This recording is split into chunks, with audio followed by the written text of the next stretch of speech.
Assalamualaikum warahmatullahi wabarakatuh. Halo semuanya, pada kesempatan kali ini kelompok kami akan menjelaskan tentang komponen struktur batuan bertulang, dan ini adalah angka kelompok kami. Dan mulai bab pertama akan dijelaskan oleh pada bagian pertama ini saya akan menjelaskan tentang lantai pertama gedung pada gambar 1-6. Memiliki desain plat dan balok di mana plat membentang antara balok yang pada gilirannya memberikan beban ke kolom. Beban kolom diterapkan untuk menyebarkan pijakan yang mendistribusikan beban di atas area tanah yang cukup untuk mencegah kelebihan beban dari tanah. Pada perimeter bangunan tersebut, beban lantai didukung baik secara langsung pada dinding seperti yang ditunjukkan pada gambar 1-6 atau pada kolom eksterior seperti yang ditunjukkan pada gambar 1-7. Dinding-dinding atau kolom pada gilirannya didukung oleh dinding basement dan pondasi dinding. Plat lantai pertama dan kedua pada gambar 1-6 diasumsikan memikul beban dalam arah utara selatan arah, lihat panah arah, ke balok atau balok yang membawa beban timur sampai barat, arah ke balok, gelagar kolom atau dinding lainnya. Disebut sebagai plat satu arah tindakan dan analog dengan lantai kayu di sebuah rumah.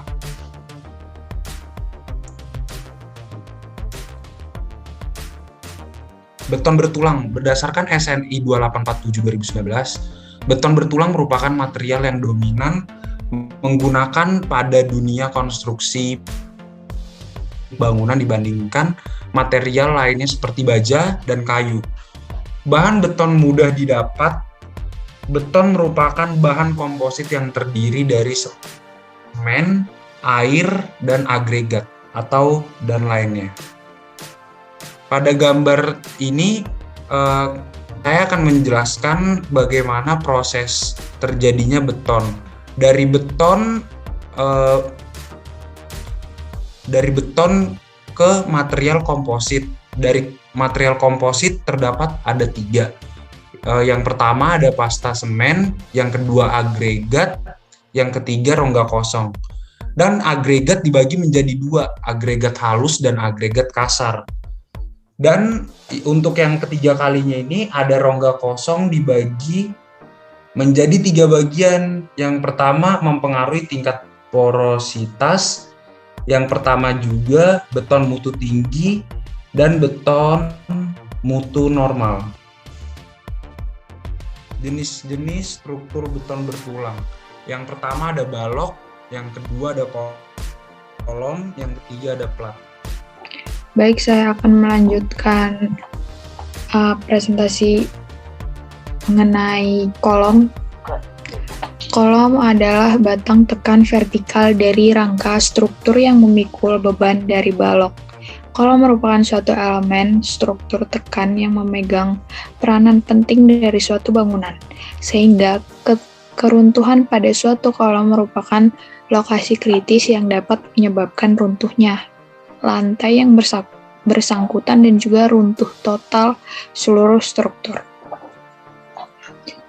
Dan ada juga beberapa jenis kolom. Yang pertama itu kolom ikat. Kolom menggunakan pengikat sengkang lateral. Kolom ini merupakan kolom beton yang ditulangi dengan batang tulangan pokok memanjang yang pada jarak spasi tertentu diikat dengan pengikat sengkang ke arah lateral. Tulangan ini berfungsi untuk memegang tulangan pokok memanjang agar tetap kokoh pada tempatnya. Yang kedua, kolom menggunakan pengikat spiral. Fungsi dari tulangan spiral adalah memberi kemampuan kolom untuk menyerap deformasi cukup besar sebelum runtuh, sehingga mampu mencegah terjadinya kehancuran seluruh struktur sebelum proses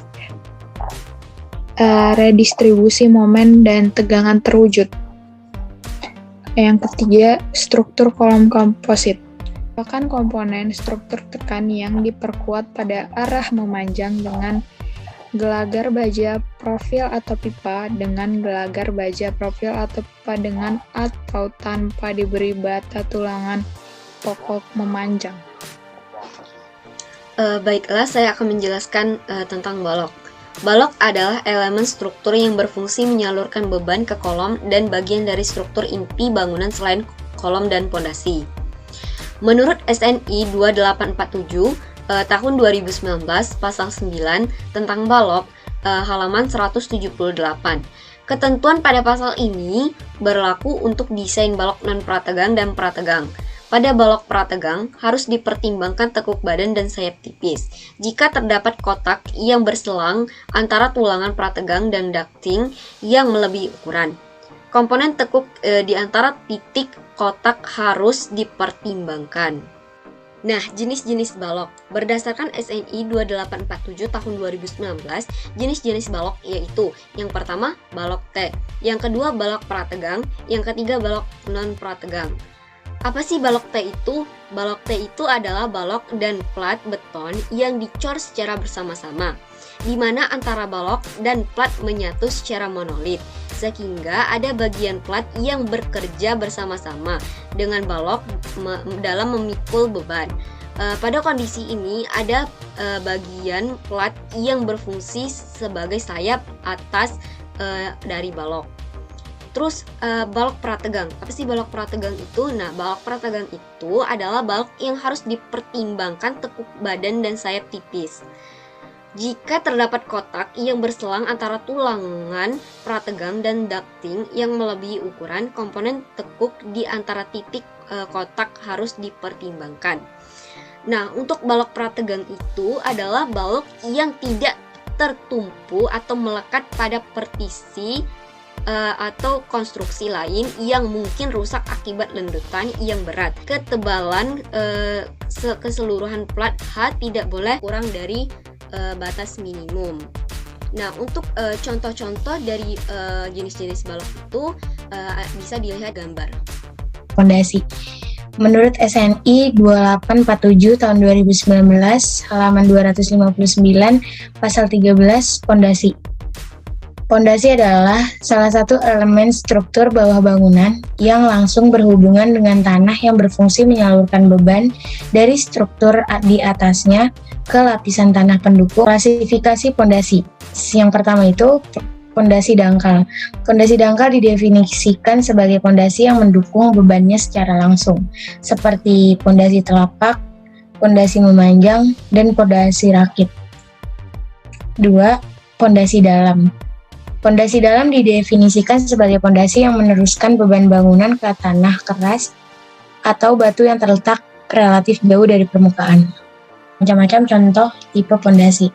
Yang pertama ada pondasi telapak, yang kedua ada pondasi memanjang atau batu kali, yang ketiga ada pondasi rakit atau rough foundation atau mat foundation, yang keempat pondasi sumuran, yang kelima pondasi tiang, keenam tiang pancang kayu, yang ketujuh tiang pancang beton pracetak, yang ke-8 tiang pancang baja, yang ke-9 pondasi piers, yang ke-10 ada pondasi cage. Saya akan bahas materi tentang dinding. Adalah suatu struktur padat yang membatasi dan kadang melindungi suatu area, serta membatasi suatu bangunan dan menopang struktur lainnya. Batasi ruangan dalam bangunan menjadi ruangan-ruangan atau melindungi dan membatasi suatu ruangan di alam terbuka. Di sini ada SNI-nya. SNI-nya itu 2847 2019 pasal 11 224. Pasal ini berlaku secara umum untuk dinding sebagai komponen penahan gaya vertikal dan lateral. Ketentuan untuk geser sebidang pada dinding struktur biasanya sebagai lawan dari dinding struktural khusus. Biarkan desain. Dinding harus didesain untuk menarik aksa, eksentris, dan semua beban lateral atau beban lain yang bekerja pada dinding tersebut. Dinding harus didesain untuk menahan momen maksimum terfaktor MU yang disertai dengan beban aksial terfaktor untuk setiap kondisi pembangunan. Beban aksial terfaktor PU yang diberikan dengan eksentris yang ada tidak boleh melebihi PN max.